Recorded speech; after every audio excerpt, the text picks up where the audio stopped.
High student, welcome back to my YouTube channel Subhash math guide. তো আরেকবার স্বাগত সবাইকে আমার এই চ্যানেলে। তো আজকে শুরু করতে চলেছি ক্লাস 12-এর খুব গুরুত্বপূর্ণ একটা টপিক, দিক, কোসাইন এবং দিক অনুপাত, direction, cosine and direction ratio, দিক, কোসাইন এবং দিক অনুপাত। তো দিক, কোসাইন এবং দিক অনুপাত আমরা কেন করব? কারণ ত্রিমাত্রিক জ্যামিতিতে একটা সরলরেখা বা একটা ভেক্টরের অভিমুখ খুব সহজে যে উপায়ের সাহায্যে আমরা বের করি সেটা হচ্ছে দিক, কোসাইন আর দিক অনুপাত। তো এই দিক, কোসাইন, দিক অনুপাত সাহায্যে আরও কিন্তু আমরা দুটো সরলরেখার মধ্যবর্তী কোণও বের করতে পারি। তো দিক, কোসাইন বা দিক অনুপাতটা কী? তা প্রথমে চলো আমরা সংজ্ঞাতে যাই। তাহলে দিক, কোসাইনের সংজ্ঞাটা কি না, ধরো কোনো একটা সরলরেখা বা ওই সরলরেখার নির্দেশক কোনো ভেক্টর, দিক নির্দেশক কোনো ভেক্টর যদি ধনাত্মক এক্স অক্ষ, ওয়াই অক্ষ এবং জেড অক্ষের সঙ্গে যে কোণ করে, ধনাত্মক এক্স অক্ষ, ধনাত্মক ওয়াই অক্ষ এবং ধনাত্মক জেড অক্ষ যে কোণ করে, সেই কোণকে বলা হয় ডিরেকশান অ্যাঙ্গেল বা দিক কোণসমূহ। তাহলে এই ছবিটা আমি আঁকি, তাহলে কী হচ্ছে আমাদের না, এইভাবে হচ্ছে, দেখো এটা তিনটি অক্ষ পারপেন্ডিকুলার বা লম্ব অক্ষ, এটা হচ্ছে এক্স অক্ষ, এটা হচ্ছে ওয়াই অক্ষ এন্টিক্লক ওয়াইজ, এটা ঘড়ি কাটার বিপরীতে ঘুরবে এক্স অক্ষ, এটা ওয়াই অক্ষ, এটা হচ্ছে জেড অক্ষ।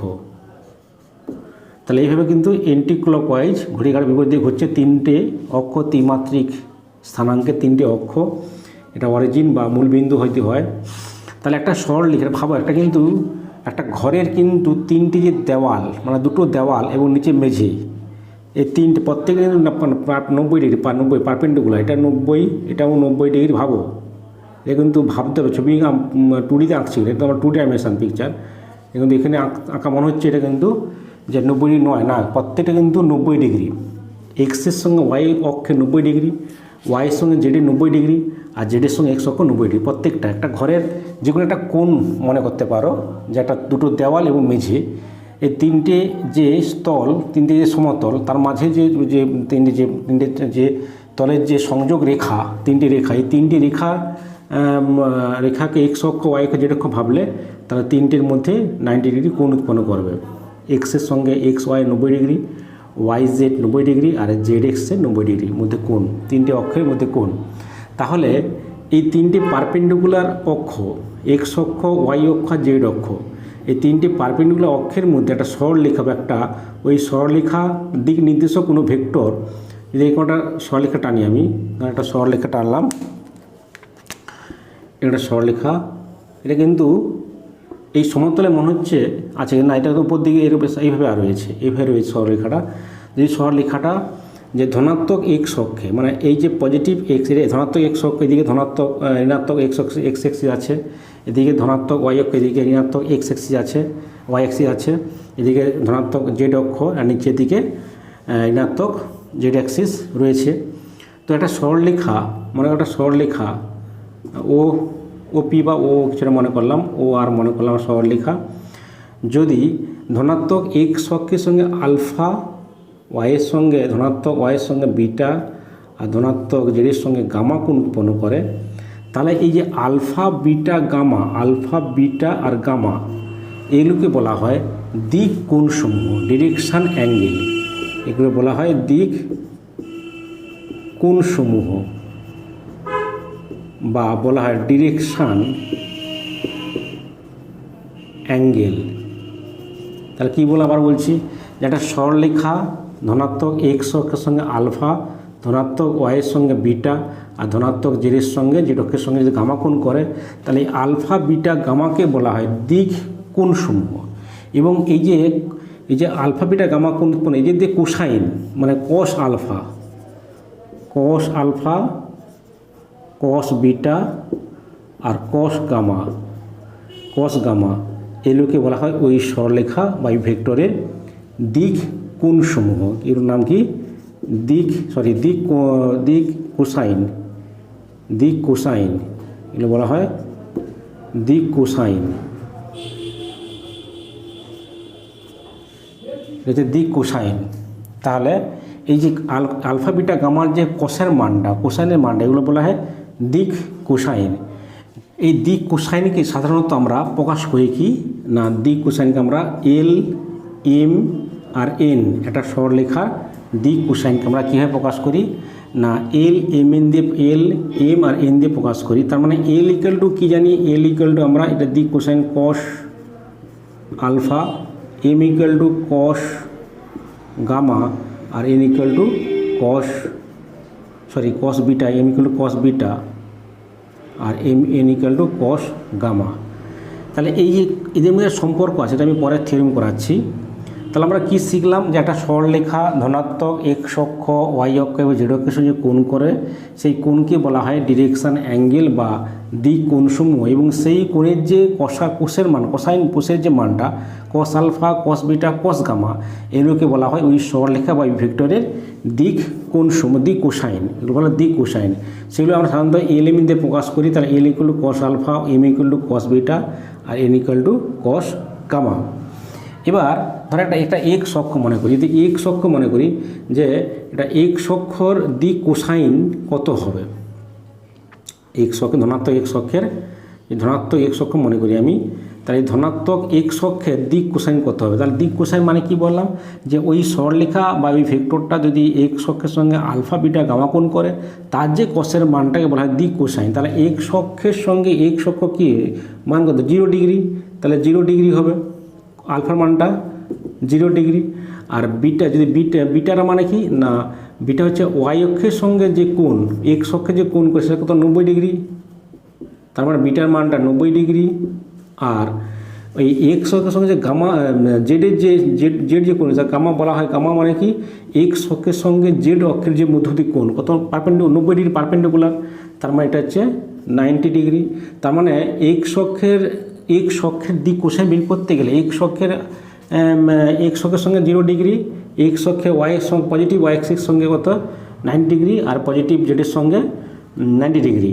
তার মানে ধনাত্মক এক্স অক্ষের দিক কোসাইন কত হবে না, দিক কোসাইন হবে কস 0 আর কস 90 ডিগ্রি আর কস হচ্ছে 90, তার মানে কস 0 1 0 0। তাহলে ধনাত্মক এক্স অক্ষের দিক কোসাইন কি পেলাম 1 0 0। ঠিক তেমনিভাবে ওয়াই অক্ষ বের করলে ধনাত্মক ওয়াই অক্ষে দিক কোসাইন কত হবে, তাহলে যে 0 1 0, ওয়াই অক্ষে কত হবে 0 1 0। ঠিক তেমনিভাবে জেড ও ধনাত্মক জেড অক্ষে দিক কোসাইন কত হবে না 0 0 1, এটা ধনাত্মক জেড অক্ষের, এটা ওয়াই অক্ষের, ধনাত্মক ওয়াই অক্ষের দিক কোসাইন আর ধনাত্মক জেড অক্ষের পজিটিভ, ধনাত্মক জেড অক্ষের দিক কোসাইন 0 0 1। এবার ঋণাত্মকভাবে আমি একটা ঋণাত্মক এক্স অক্ষের দিক কোসাইন কত হবে, ঋণাত্মক এক্স অক্ষের দিক কোসাইন কত হবে। তাই ঋণাত্মক এক্স অক্ষের দিক কোসাইন, এদিকে এক্স অক্ষ থাকে, এক্স অ্যাক্সিসটা ঋণাত্মক, এটা এক্স ড্যাশ মনে করি। তাই ঋণাত্মক এক্স অক্ষের দিক কোসাইন কত হবে, ঋণাত্মক এক্সের সরলরেখাটা, এই সরলরেখাটা মানে ওই এক্স সরলরেখাটা এই যে ধনাত্মক এক্স অ্যাক্সিস কত করছে না 180 ডিগ্রি করছে। তার মানে তার আলফার মানটা কত হবে, আলফা মানটা 180 ডিগ্রি হবে। এবং ওই ঋণাত্মক হচ্ছে এক্স অ্যাক্সিস ওয়াইয়ের সঙ্গে কত করছে 90 ডিগ্রি পাবে, তার বিটার মানটা কত 90 ডিগ্রি হবে। আর গামার মানটা কত, ওই এক্স অ্যাক্সিস মানে ঋণাত্মক এক্স অ্যাক্সিস তার হচ্ছে জেডের সঙ্গে কত করছে না 90 ডিগ্রি করবে, তাই না। আমরা যদি 2D ভাবি, 2D ভাবলে মানে 2 ডাইমেনশন মানে এক্স ড্যাশ ওয়াই ড্যাশ। তাহলে ঋণাত্মক এক্স অ্যাক্সিস এক্স অক্ষের সঙ্গে ওয়াই অক্ষের সঙ্গে 90 ডিগ্রি করে, ঋণাত্মক এক্স অ্যাক্সিস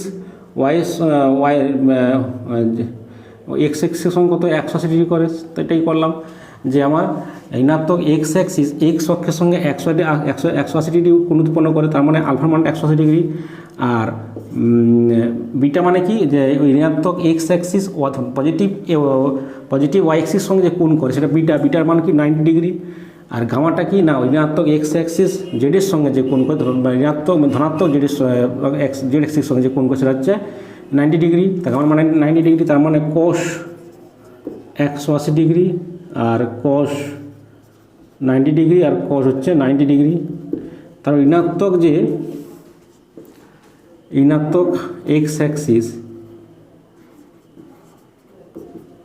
এক্স অক্ষ, ঋণাত্মক এক্স অক্ষের দিক কোসাইন কত হচ্ছে আমাদের না cos 180 মানে হচ্ছে 92 + 0 মানে cos 0 1 সেকেন্ড কোয়ার্টার -1, তার মানে -1 আর cos 90 0 আর হচ্ছে 0। তার মানে ঋণাত্মক যদি এক্স অ্যাক্সিস হয় তার ডিরেকশন কোসাইন কত হবে -1 0 0। তাই ঋণাত্মক ওয়াই অ্যাক্সিস হলে তারপর কত হবে কোসাইন, তাহলে 0 -1 0।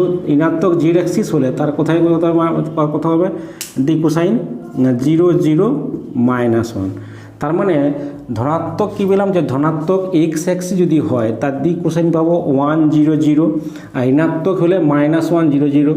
আর ধনাত্মক ওয়াই অক্ষের দিক কোসাইন কত হবে 0 1 0, আর ঋণাত্মক কত হবে ওয়াই অ্যাক্সিসের ওয়াই অক্ষের 0 -1 0।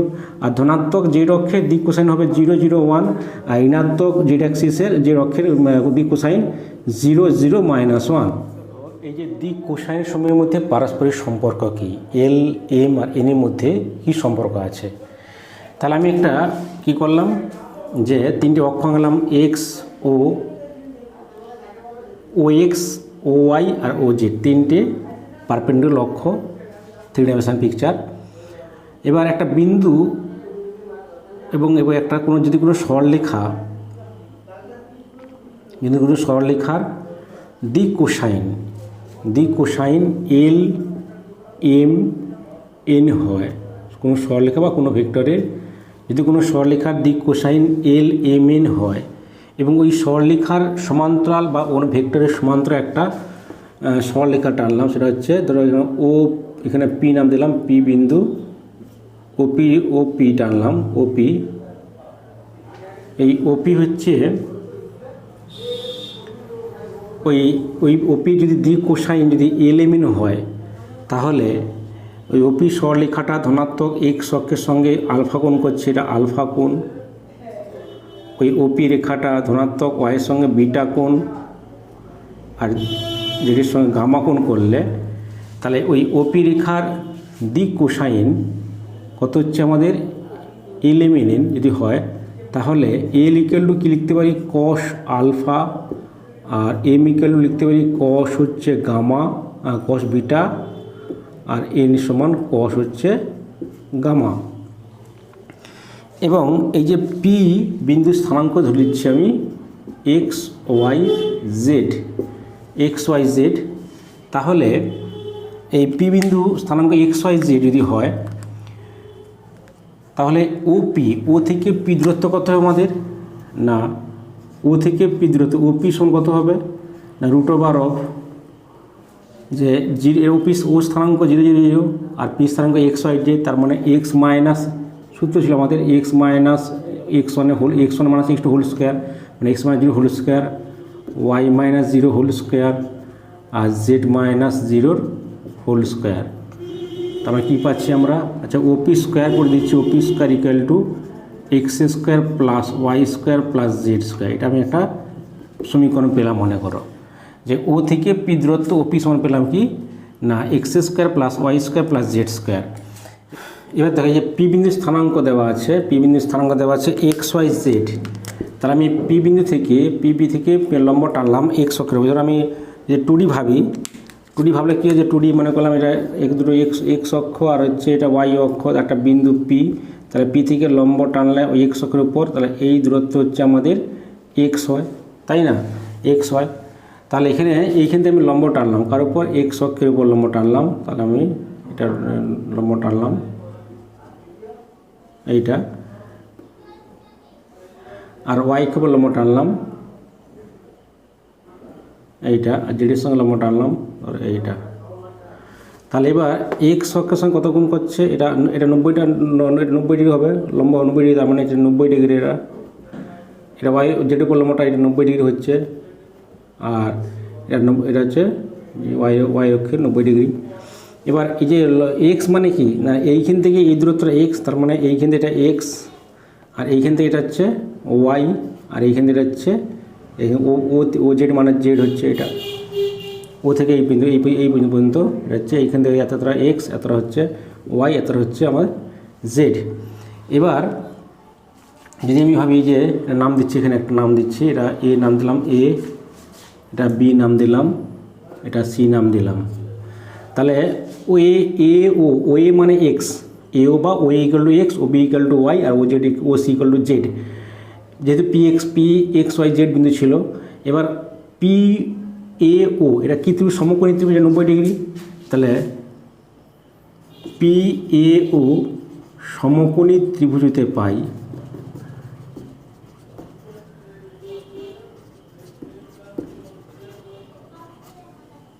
আচ্ছা, এ ইকুয়াল টু ছিল আমাদের কস আলফা। কস আলফা মানে কি, যে যদি ওই রেখাটা যদি এক্স অক্ষের সঙ্গে কোণ করে, এই কোণটা আলফা, তাহলে এরা সমকোণী ত্রিভুজ হলে এরা অতিভুজ কোণটা না, সমকোণ থেকে সমকোণী বিন্দু থেকে এরা সমকোণী ত্রিভুজের যে সমকোণী বিন্দু এইখানে এই সমকোণী এই কোণ থেকে বিপরীত বাহুকে অতিভুজ বলা হয়। তাই এটা অতিভুজ, ওপিটা অতিভুজ, আর এটা ভূমি, এটা হচ্ছে লম্ব। মনে হচ্ছে যে পি এটা অতিভুজ, না, পি এর অতিভুজ নয়। যে সমকোণী বিন্দুটা আনলাম সেই সমকোণী বিন্দু থেকে সমকোণ যেটা সেই সমকোণী বিপরীত বাহুকে লম্ব বলা হয়। তো ওপিটা হচ্ছে লম্ব। তাহলে কস মানে কি, ভূমি বাই অতিভুজ। ভূমিটা কত, ভূমিটা হচ্ছে ও এ বাই ও পি। তাহলে ও এর মানটা কত, ও এর মানটা তোমার হচ্ছে, আচ্ছা এটাকে আমি একটা নাম দিচ্ছি, এটাকে ওপিকে আর ধরলো, যে ওপি সমান আর ধরি, যে ওপি কিলো আর ধরে নিতেই পারে, ওপি কিলো আর। তাহলে ওপিটা আর ধরে নিচ্ছি, এখানে ওপিটাকে আমি আর ধরে নিচ্ছি, ওপিটা আর। তাই এটা এক্স বাই আর পেলাম। ঠিক তেমনি হবে যদি ভাবো আমি যে পি বি ও এই সমকোণী ত্রিভুজের যে কস এম ইকুয়াল টু কী ছিল, কস বিটা।